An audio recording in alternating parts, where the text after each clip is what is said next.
Hoy día en que celebramos a esta santa tan apreciada en la Iglesia, una santa que muestra la conversión del cristiano y cómo Dios puede sacar de una persona que ha cometido muchos pecados, la mujer pecadora, la mujer de la cual Jesús expulsó 7 demonios, como una mujer así puede llegar a ser santa y ocupar un solio en el cielo y en nuestros altares y poder pedirle por su intercesión a Dios nos conceda gracias y favores. Bien, pero nosotros seguimos con la fiesta esta, con la memoria de María Magdalena, seguimos considerando la obra de la redención y el secreto para entender la cuestión del sufrimiento que abate, que consterna, que aflige a la humanidad. Habíamos visto ya una respuesta contundente el día de ayer, cómo Cristo ha utilizado el sufrimiento y en la utilización del sufrimiento ha convertido el sufrimiento en redención. No solamente que se ha servido del sufrimiento, sino que ha hecho que el sufrimiento se convirtiera en algo que redime. Es decir, ha santificado el sufrimiento del hombre, aunque ese sufrimiento era algo que generaba en el hombre mucho pesar, mucho dolor. Sin embargo, ese sufrimiento también es para el hombre ahora causa de redención, porque así Jesucristo lo hizo. Pero otro aspecto de esta cuestión del sufrimiento que es importante notar aquí, es aquello que pasa, y lo podemos nosotros un poco investigar, a partir de aquella frase de Jesucristo que se encuentra en el Evangelio de San Lucas, en el capítulo 23, versículo 34, en donde Jesucristo, estando en la cruz, dice una frase increíblemente grande, increíblemente noble, misteriosa por demás, y nos hace ver aquí cuál es la cuestión del sufrimiento cristiano. O sea, cómo es el camino del sufrimiento cristiano. Cuando Jesús estaba en la cruz, después de haber recibido tanto ultraje, tanta maldición, tanta canallada de parte de sus enemigos, Jesucristo de repente rompe el silencio con esta sentencia: Padre, perdónalos porque no saben lo que hacen. El sufrimiento que acompaña al cristiano, que ahora de manera sobrenatural ve a Jesucristo, tiene que estar iluminado por esto que Jesucristo hizo, por esto que Jesucristo dijo. El sufrimiento se convierte en salvación. El sufrimiento que se realiza en el amor de Dios, acuérdense que Jesucristo fue por amor que entró al sufrimiento. Una hermosa frase de un Cristo español reza así, ¿no? Cuando está uno viendo al Cristo, de repente en la parte de abajo hay un epitafio que dice: así se ama, porque la cruz de Jesucristo se hizo por amor. Entonces, esta frase nos lleva a nosotros a mirar cómo el dolor, la debilidad en Cristo no manifiesta su destrucción, sino su grandeza. La grandeza de Cristo es el perdón por medio del sufrimiento, la grandeza moral, la madurez espiritual. El alma que sufre cristianamente, no el alma que sufre sin el pensamiento cristiano, sino el alma que sufre cristianamente, aprende a darse cuenta que el sufrimiento es redentor, que el sufrimiento se da por el perdón, que el cuerpo puede estar sufriendo y el alma puede estar sufriendo determinadas cosas, pero aquel que está unido a Jesucristo ve en el sufrimiento la manera de perdonar.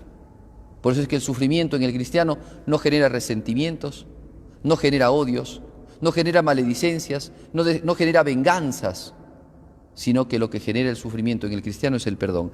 Esa es la madurez espiritual, esa es la grandeza espiritual. Escuchar a un Cristo que, siendo ajusticiado injustamente, que siendo torturado, golpeado, mancillado, escupido, coronado de espinas, flagelado, habiéndolo llevado al altar, a esa montaña del Gólgota, para en ella crucificarlo, clavándole pies y manos y burlándose, y con toda la cantidad de sufrimientos que vivió, Que Jesucristo diga: Padre, perdónalos a todos estos agresores que tanto daño le hacen, es la muestra de el fruto de la redención, la grandeza de Jesucristo.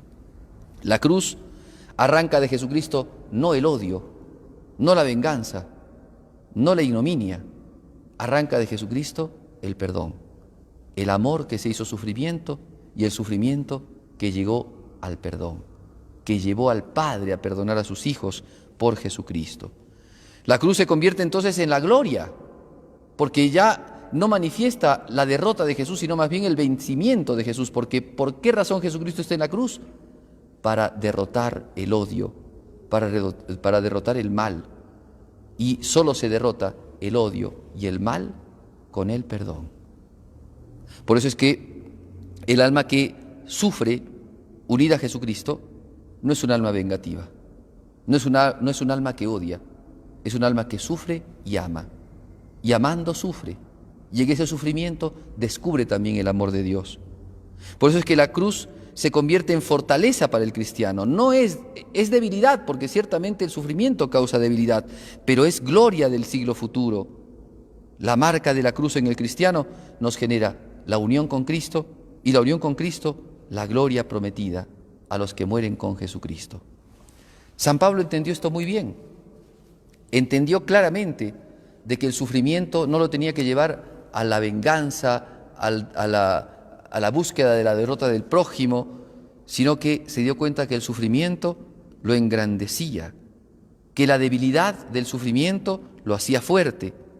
Por eso dirá en la segunda carta a los Corintios, muy gustosamente, después de haber contado cómo había un aguijón de la carne que lo golpeaba, que lo postraba, y dice muy gustosamente: ahora me glorío en mis debilidades, para que habite en mí la fuerza de Cristo. Solamente cuando un alma está en la debilidad del sufrimiento, puede encontrar la fortaleza que viene de Cristo. Cuando el alma no ha padecido nada, se siente muy fuerte, se siente con muchos ímpetus, piensa que se lleve el mundo por delante. Así dicen los jóvenes, ¿no? Los jóvenes que todavía no han sufrido los embates de la vida, piensan que se van a llevar el mundo por delante. Y sin embargo, cuando llega el sufrimiento se dan cuenta de su debilidad. Pero su debilidad sin Cristo es debilidad de muerte. Su debilidad con Cristo es fortaleza de Dios. Por eso decía San Pablo: me glorío en mis debilidades, para que en mí habite la fuerza de Cristo. Porque cuando soy débil, dice San Pablo, miren ustedes, cuando soy débil, entonces soy más fuerte.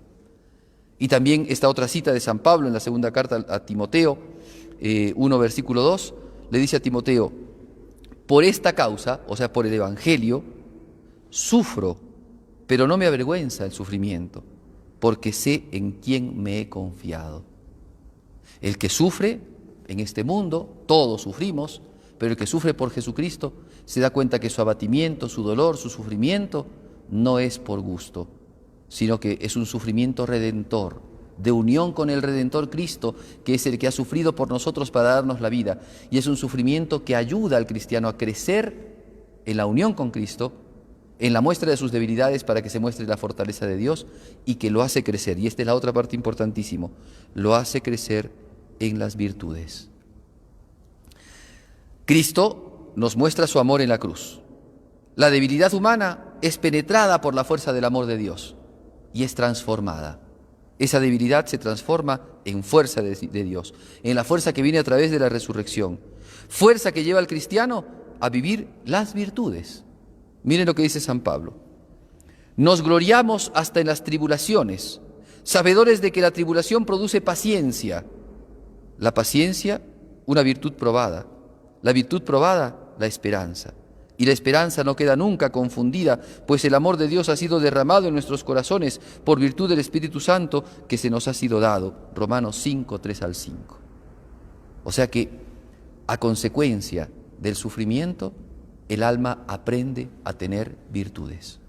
La virtud de la paciencia, la virtud de la fortaleza, la virtud de la templanza, la virtud de la mansedumbre, la virtud de la misericordia, la virtud del espíritu de servicio, tantas virtudes que llegan al cristiano a consecuencia de esos pequeños sufrimientos que Dios permite en nuestra vida para que nos unamos a la cruz de Jesucristo.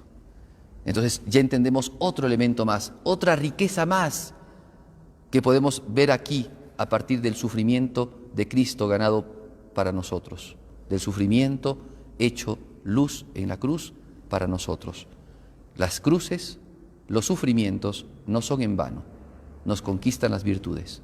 Aquel que se une a Jesucristo, entregando su sufrimiento, ofreciéndose con Jesús, ofreciéndole a Jesús esos pequeños sufrimientos, esta alma conquista virtudes.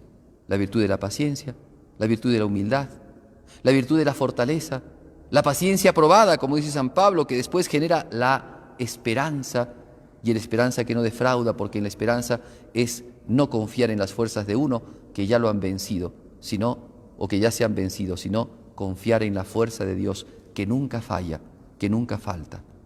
Por eso que nos demos cuenta entonces que el sufrimiento tiene para el cristiano no una razón de maldición, sino una razón de bendición, porque a través del sufrimiento Dios nos dio la bendición más grande que podíamos tener, que es la vida eterna, la salvación de nuestras almas y la vida de gracia. Y es a través del sufrimiento que Dios también nos permite compartir sus padecimientos, y por el sufrimiento que también Dios nos permite conquistar muchas virtudes que nosotros las tenemos alejadas de nosotros a consecuencia de no haber sufrido nada. Pidámosle a nuestra Madre, la Santísima Virgen María, que ella haga que esos sufrimientos que todos llevamos generen en nosotros, por la unión con Jesucristo, generen en nosotros la virtud probada que debemos de tener y la que es importante tener para poder alcanzar la vida eterna. Pidamos a la Virgen nos conceda estas gracias.